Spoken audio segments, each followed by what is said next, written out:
Hello, everyone. Welcome back to the Art of Awesomeness podcast. I'm your host, Adrian Kiswani. This is episode 82. Technical difficulties, again, although some of you did seem to like the previous format of episode 81. So hopefully that is not too much of a deterrent for you for this episode to see it in only audio waves, but we'll find a way around it shortly. This is going to be an interesting episode, definitely an interesting topic compared to what we usually talk about that I'm excited to delve into. But of course, we do have the first order of business, which is Happy National Law Day. May Day, not to be confused with, May Day like a ship going down, but May as in the day, May, I don't know.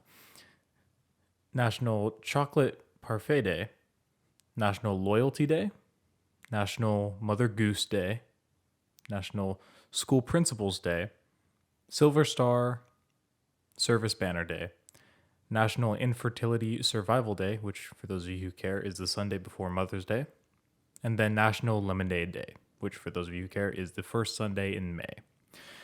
And with that out of the way, we are kicking off May. That rhymes. Nice. In like manner to last episode, we have a question that was sent in via Instagram the day that I did that poll asking you guys what is something that you struggle with in your life that you'd like to fix.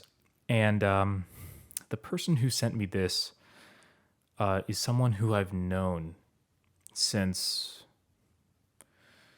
I want to say fifth or sixth grade.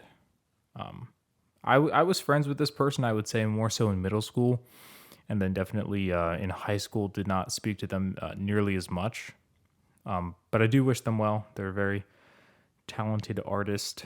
I'm, of course, not going to give away their identity or their name because obviously I said in the Instagram poll that these names would be left anonymous. So I'm going to respect that. But just know to the person who sent me in this question, I hope that you are doing well. You're doing very well on your artwork, and I wish you the best. Now, what they asked, or what they responded, I should say, to the question, what is something that you struggle with in your life that you'd like to fix, was, and this is quoting what they said, financial stability as a fully independent teen.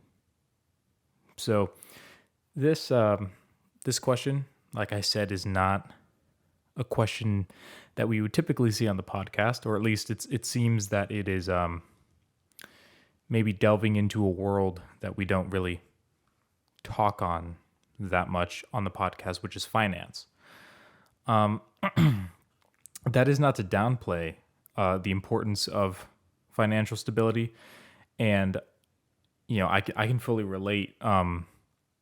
To this person being a fully independent teen in the sense that, when you're going off into the world by yourself, you are definitely, myself included, thinking about finances, right? You're thinking about how you're going to maintain stability, not only within your social life, your spiritual life, but you're also thinking about stability financially, right? Where you're going to live, how you're going to pay for your car, how you're going to eat, how you're going to pay. I mean, you have to pay for pretty much everything in the world these days. So making sure that you have a steady financial plan, a steady financial experience right off the gate as a teen, I'm sure is something that we would all really enjoy. I would say that the fact of the matter, though, is and I'm going to go into some general advice that I have here, but one thing I would just like to address is I've certainly felt this feeling as well of really heavily thinking about finances and worrying over them, stressing over them. And while I certainly don't think that we should be ignorant when it comes to finance, and I don't think that we should be just kind of wishy-washy on the whole issue of making sure that we are financially stable, and that it shouldn't be downplayed, especially for a young person who's just starting to put their life together. I would also say at the same time make sure that your whole life isn't being dedicated to finance. Make sure that your whole life is not just surrounding uh, money, or the love of it. It's important. I'm not saying that money is not important. I'm not one of these people who just, is completely kind of void of an understanding of why it's important to be financially stable, but at the same time, don't become obsessed by it. Don't let it consume you. I've definitely been on the verge, even as of recent, I've been on the verge of being kind of consumed by those thoughts. And so I would just encourage you to not allow it to consume yourself too much. See money as a tool to be used. Don't think of it as something that will give your life meaning or something that will make your life more valuable, because money shouldn't really do that. Money should just be part of your day-to-day life, but not your life as a whole, if that makes sense. Hopefully that makes sense. I'll try and explain it a little later at the end, but I just want to kind of preface the episode with that statement. So I have 4 pieces of advice that I'm going to go over regarding financial stability, and all of them I think are pretty much just common sense, but I know that sometimes even things that we would assume are common sense, that we would assume are just kind of, yeah, that, you know, everyone kind of thinks that. Sometimes even though we know that we should be doing certain things, even though that we know something is the right way to go or the right thing to do, we have to be told over and over and over again to do these things, even though to us they might be super obvious. So I'm gonna try not to beat a dead horse too much, but yeah, just going in with that. My first piece of advice is going to be learn from people smarter than you about finance. Okay, because as a fully independent teen, right, going into the world, coming out of high school or college or something like that, I mean, your parents largely have been providing for you financially for your entire life up to this point, right? School is notoriously bad at teaching kids about taxes, teaching kids about how to handle their finances, teaching kids how to, what credit cards are and debit cards are and all these different things. I mean, even colleges. I mean, you would have to go to a specific dedicated finance class just to learn those things in college, right? That, of course, you're paying for most likely. And so school does not prepare people that well for finances. Parents also, I think, don't typically teach their kids that much about finances. I mean, they teach them what they know for the most part, but a lot of it is just kind of you trying to figure things out on your own and learning from people's mistakes and successes, right? But I think that the overall general mindset that a young person should have going into the world is to just be a sponge to wisdom and people that are smarter than you. So when I say learn from people smarter than you about finance, what I mean is if you are, for example, right? I know that a lot of people who listen to this podcast go to college or are going to college. Even if you're not, say, a business major or an economics major, right? Generally speaking, professors like to talk about what they're good at. So go to your professor's class office hours or whatever. Sorry, not your professor, but a professor on finance, on economics, right? And just sit down with them if they have the time and ask them a bunch of questions, right? Bring a notebook, bring a pen, sit down with a list of questions that you have, right? Whether it be about taxes, whether it be about investing, whether it be about saving or loans or whatever, just ask them a bunch of questions and write down their responses, right? Or bring your phone and, hit record on your audio app or whatever and just record a conversation with them and then maybe write it down afterwards. If you know any successful people in your family, successful family friends who have been, successful with finances, maybe they're well off and you know that they're doing well, they're stable, they're not fluctuating from, rich to poor, they're not betting on a lottery or something like that. They're legitimately good with finance. See if they'll just sit down with you for an hour and ask them questions, right? Because these people who you view, or at least in your life, are successful with finance, they clearly did something right. You don't want to ask people who are clearly not doing well financially or are not making very good decisions. You want to go to the people who okay, this person is maybe financially where I would want to be in the next few years, right? Or in the next decade or something like that. This person financially is somewhat how I would want to see myself in the future. I would kind of base it off of that and then just ask them a bunch of questions, write down their answers, right? Write down what they say, meditate on those things, figure out what works for your life and what doesn't, and then enact those things in your life. Because it's you can get all the answers to all your questions, but unless you actually implement them into your life, it's not going to do you any good. Now, some people rightfully might say, well, my family, I don't come from a necessarily financially stable family, right? My family has struggled with finance in the past. I don't have many family friends who are good with finance. Maybe I don't go to college, or I'm not really close with any college professors who knew much about finance.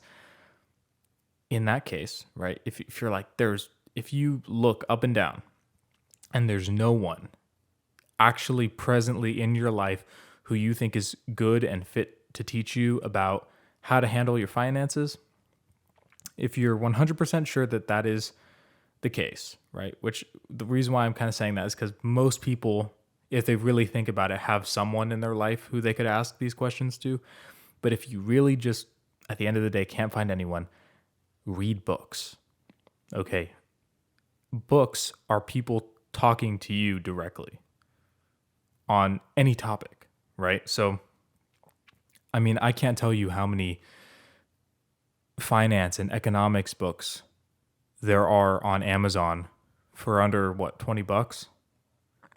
There are tons of different resources online of people who have written hundreds upon hundreds of pages from their experience in investing, in their experience being a banker, in their experience becoming a millionaire or something like that. There are tons of people who have written over the course of human history principles about financial stability. And that kind of information is timeless. So if you're thinking, well, there's no one in my life who can answer my questions, I guarantee you, I can pretty much 100% guarantee you that there is a book out there, multiple books, that will answer any and all of your questions in a specific area. Right? Hundreds of them. Now, you have to be careful when you're looking at books because sometimes you can find some gimmicky person who's advertising, oh yeah, become a millionaire in a month or whatever. There's always going to be those people who are trying to, sell to young people. Look, I'm in my garage with all my Ferraris. You want to know how I got to this place? Just buy my new program online, or whatever. Most of those guys we know are just scammers, basically. But if you go and look at Amazon, right, for example, look at the top 10 bestsellers on finance that have 4 stars and up. right? Read the reviews, do your research on these bits of information, and if they seem like they're worthwhile, get those books and read through them, take notes, and again, implement what it is they're telling you, right? If you're watching YouTube videos on finance, you can watch, for example, 100 videos on YouTube of how to deadlift, right? The proper technique, the right barbell to use, the plates, that you should maybe start out with, how to increase weight over time, how to just do whatever you want with any kind of an exercise, right? How to not hurt your back deadlifting. Should you pause when you reach the top for a second, time under tension, whatever. You can watch all those videos on deadlifts, but unless you actually go to a gym or get a barbell or something like that and start deadlifting, you're not going to reap the rewards of knowing the information in those videos, because knowing something is one thing, right? But implementing something is an entirely different thing.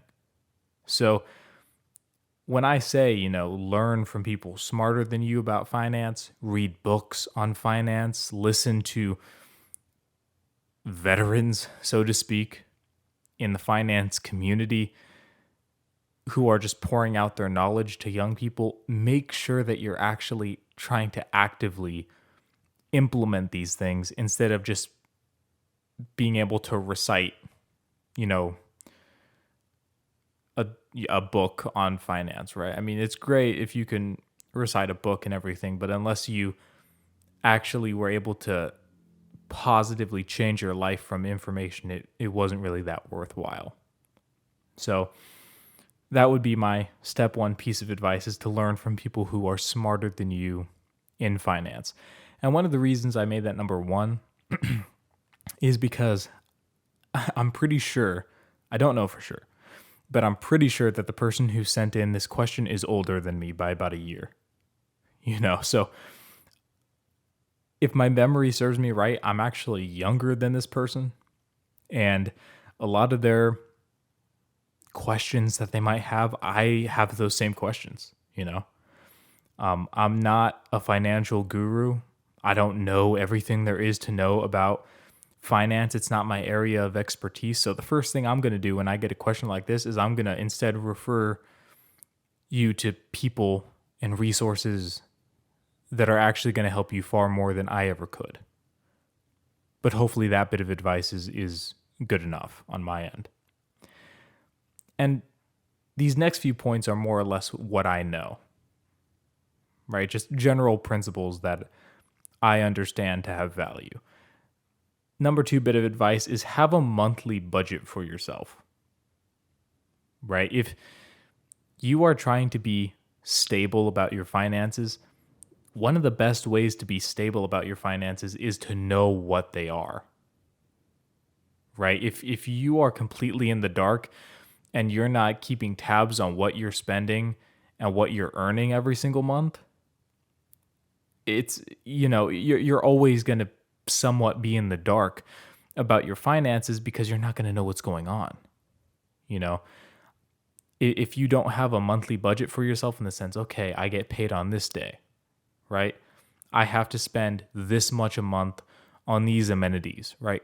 Car insurance, gas, I don't know, whatever else you have to pay on a monthly basis. Write those things down. So like for me, I have a list of things that I have to pay for every single month, right? Car insurance being one of those things, right? So I know every single month I have to pay this much for my car insurance, and so therefore I need to have that much in my bank account, right? That money has to be there. And if it's not there, then we have a big problem because now I can't pay what I need to pay.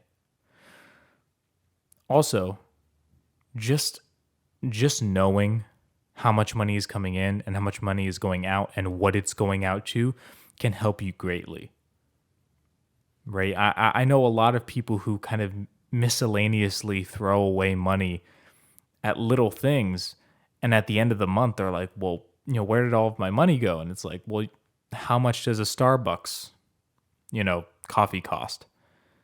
If you're getting one of those every single day, at the end of the month, that piles up. And so, if you're trying to cut back on your spendings and you're trying to increase the amount of money that you have at the end of every month, what things can you stand to get rid of, basically, is what I'm trying to say without stuttering like a madman. It's, I don't know how many of you are paying this who listen, but cable TV, I would say get rid of it. That's just my personal opinion, right? If you're spending money every month on cable TV, I would recommend to get rid of it.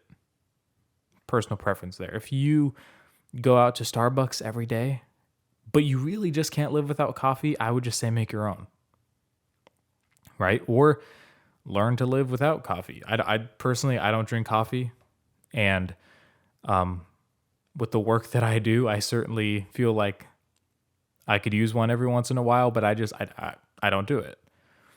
And if I were, having to pay for coffee, for example, right, all the time, it's an example that hits close to home for some of you. No, I can't live without my coffee. It's like, fair play, but are there things that you could live without, is what I'm saying, right? Are there things in your budget that you could say, nah, I'm going to cut this out. I'm going to cut that out for this month and see how much I save off of it. But you can't really do that unless you have a budget to begin with, right? So lay out your finances, lay out your monthly budget, so you can have a bird's eye view of what your finances look like. So you're not looking at it from a day-to-day, week-to-week basis. You actually have a bit more of a bird's eye view on the situation. And when you have a bird's eye view of the situation, you can see things with more clarity. So I would recommend that you do that, just for mental peace of mind, so that you know what's going on with your finances and you're not in the dark about it, and so that you can strategize better, having an overall bird's eye view of your budget and of your system. So step 1 in that regard is make a budget to begin with. Step 3 would be save more money than you spend, especially as a young person. I think that a lot of us have that tendency, when we get our first job, or when we get, one of our first internships or whatever, we're starting to get paid regularly, monthly. There can be a real urge as a young person who's been, ever since a kid, you're like, man, when I get older and I start having money, I'm just going to buy myself everything I wanted when I was a kid, and that can be a big temptation. I would say do your very best to restrict yourself from mindlessly spending on things that you don't need. I know that this can be a struggle for a lot of young people. Amazon has made it very easy for us to kind of buy things at the drop of a hat because we don't have to go anywhere. We can just be sitting on our couch on our phone, and we can be like, let me scroll Amazon for a bit, for a minute. And then an hour later, you have 9 things in your shopping cart, and you're like, dang, I could really use a Jeff Goldblum shower curtain right now. And so you buy a Jeff Goldblum shower curtain, and you're like, that's going to look awesome in my house, so I'm going to buy that. Maybe it's like $20. That's $20 that you could have saved, right?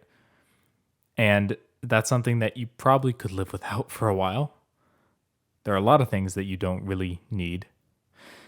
And so, especially as a young person, I would say live a little bit less than what you make. A lot of people can get that taste of making some money, and then they can want to live a bit more lavishly maybe than they were living in high school or college or something like that. And, there's nothing wrong with treating yourself, so to speak, but some people, I think, treat themselves a bit too much and can be a bit too lavish with themselves and their finances when they really don't have the kind of money for what they're doing.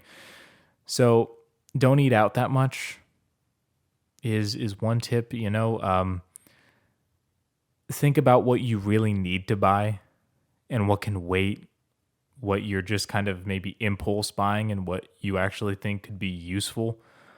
For example, a lot of the purchases that I've made over the past year are things that I use on a regular basis, right? So in the past year, I bought myself a wallet that is a slim, minimalist kind of a wallet. I know I don't have the camera, so I can't show you, but it was a very good investment because I carry it with me every day.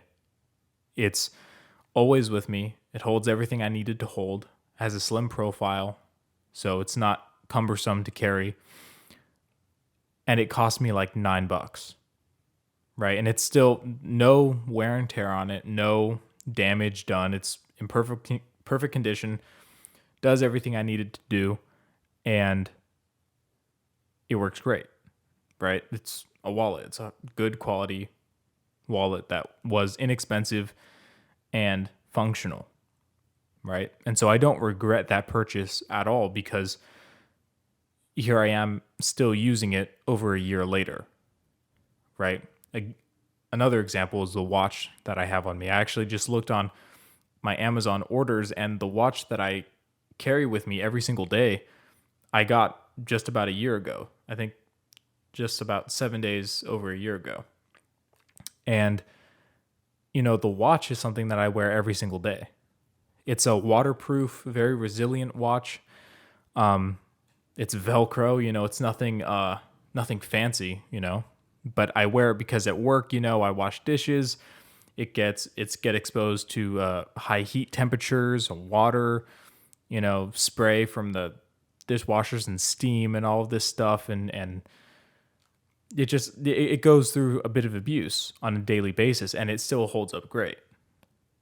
Right. So these aren't throwaway purchases that I made that, it's a thing that I bought back in the day that is just stuffed in a corner somewhere that I never used. Now, we all have things like that.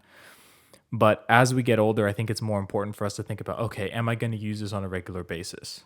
Is it worth me making this purchase, right? Is it worth me spending this money that I've earned instead of saving it so that I can buy even better, more high quality things in a few more months, in a few more years? So, general rule of thumb, I would say, especially at our age, but really at any point in your life, would be to save more money than you spend so that you always have more over time than less. Because if you're spending just about as much as you make, you're always gonna you're never gonna have that good of a savings, right? For bigger purchases, higher quality purchases, emergency funds, any of that stuff. So, make sure that you're, especially at your age, save more money than you spend. Which, again, common sense. I know it's common sense, but I know some of us, especially at our age, need to kind of be told it sometimes over and over again for it to fully kind of resonate, because what do we know? And finally, number 4 is when you're young, don't accrue debt. This is probably one of the biggest stumbling blocks to young people financially is they go into debt very, very early, right? They get that taste of money. Maybe they have some good credit. They can take out some loans, and I don't know if it's college that gets them, a new car that is above their means that gets them. But a lot of people, right, especially college-bound people, accrue debt very, very quickly. And I will tell you a bit of an anecdote here is I was recently, I would say maybe 4 or 5 months ago, I was accepted to a college that I really wanted to attend. I'm going to finish my last 2 years and get a bachelor's, right? Last 2 years of college, got accepted to this university that I would have been really happy going to. That is, except for the fact that the college, because it was an out-of-state college, would have cost me to just attend there 2 years over $100,000. Now, currently I'm 19, right? Now, my parents have been very generous in paying for the majority of my college, right? These first 2 years of my college experience have been practically free due to my grades and due to the high school that I previously attended, the relationship between my high school and the junior college that I currently attend. I've gone to school for I think like $24 a year. And of course, books are maybe about a hundred, a little over 100. But tuition wise, I've gone to college these past 2 years virtually for free. I will have no debt from this school at all.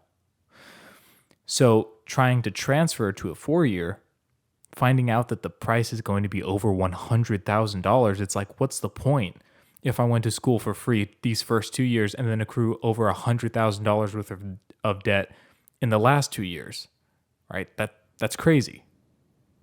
That's crazy that that's even a thing, but it's true. That's what it would have been.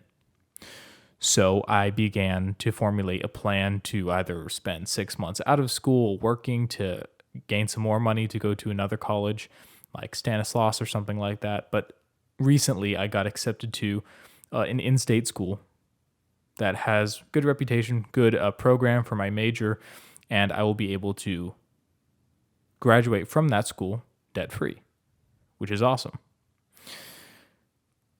But I could have gone the emotional route of saying, no, but I really want to go to this one out-of-state school. It's my dream or something like that, right? And then, because I'm a young kid and I have this dream to go to this college, I'm just going to take on debt because in the moment it's worth it to me because I get to be in the place that I want to be and I can be in the college that I want to go to. And life is all good. But when you let your emotions subside, the rationale comes in very clear as to what the answer in that situation was. So, especially when you're in college, I would implore you, please do not go into debt. Okay, the college that you go to does, companies aren't really looking at the school that you went to. Now, look, some people may look and be like, oh, you graduated from this more prestigious school, Stanford, Yale, or whatever. Maybe they might take you a little bit more seriously if it's one of those schools, right? But for the most part, they're just looking for, okay, we're trying to hire an accountant. Do you have an accounting degree? It's like, yeah, I have one. Where's it from? Stanislaus. Oh, okay. Well, your resume looks good. You have work experience. You're hired. It's a degree helps in certain instances, sure, but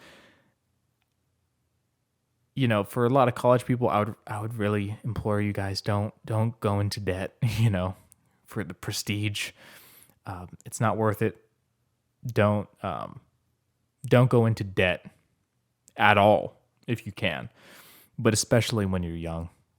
Don't go into debt when you're young. Don't graduate college with one of these crazy, $50,000 in debt, $100,000 in debt.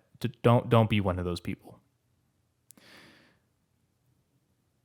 Don't give in to some of the modern temptations that lead people so young to go into debt, and then they become enslaved for years just trying to work off that debt instead of being able to enjoy their lives, right? Don't do that to yourself. So those are my 4 bits of advice. Learn from people who are smarter than you about finance. Read books. Ask questions. Have a monthly budget for yourself. Save more money than you spend.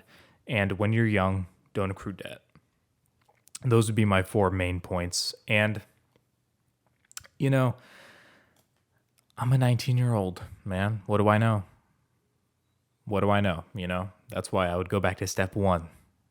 Learn from people smarter than you about finance. Now, I'm more than happy to have answered this question, and I really do hope to the person who asked this question, I wish you absolutely the best in your financial endeavors. I really do genuinely hope that this podcast helped you in some way, and I do hope genuinely that you find financial freedom and stability in the near future. And I wish this person absolutely the best. But, Don't listen to me. I don't know anything. And with that, that's my very probably ignorant 19-year-old advice on financial stability for a fully independent teen. And with that, we do have the Bible verse of the day, which this one is going to be, if I can actually get it here, one sec. Click. Okay, perfect. So this is going to be 1 Timothy chapter 6, verses 10 through 11, which read, "For the love of money is the root of all evil, which while some coveted after, they have erred from the faith and pierced themselves through with many sorrows. But thou, O man of God, flee these things, and follow after righteousness, godliness, faith, love, patience, and meekness." And so I would say, biblically, that money is not evil. Many people kind of falsely construe that the Bible says that money is evil. The Bible at no point says that money is evil. The Bible is very clear, however, that the love of money is the root of all evil. And so this goes back to what I was saying at the beginning. Finances matter. Money matters. It's something that we have to deal with in life. And if we're prudent, if we care about maybe, of course, our families, ourselves, we're going to take heed and take care of our financial situation. At the same time, on the other side of things, don't become obsessed over money. And don't become in love with it. Use it as a tool and view it as the tool that it is, as the commodity that it is. But please do not ever become obsessed and in love with money, because the love of money can lead people to stop caring about things that actually matter. They become so obsessed with crisp $100 bills that they neglect their family, they neglect their friends, they neglect their passions, they neglect the things in their life that really matter. And in this Bible verse, it's saying that people will start to neglect God, that they'll start to neglect the spiritual importance of our lives. And so money is just a part of life. It's something that obviously we should strive to gain stability in, but I would not go as far as to say that we should become obsessed or love money. Use money, enjoy money for what it can give you, but never become a slave to it, would be my advice. And make sure that we're going off of a biblical scripture on this. And with that, that is going to wrap up episode 82 of the Art of Awesomeness podcast. Thank you very much for the person who sent this in. Again, I hope that you're doing well, and I wish you the best in this and in everything else. And with that, have a nice day. See you in the next episode. Until then, take care.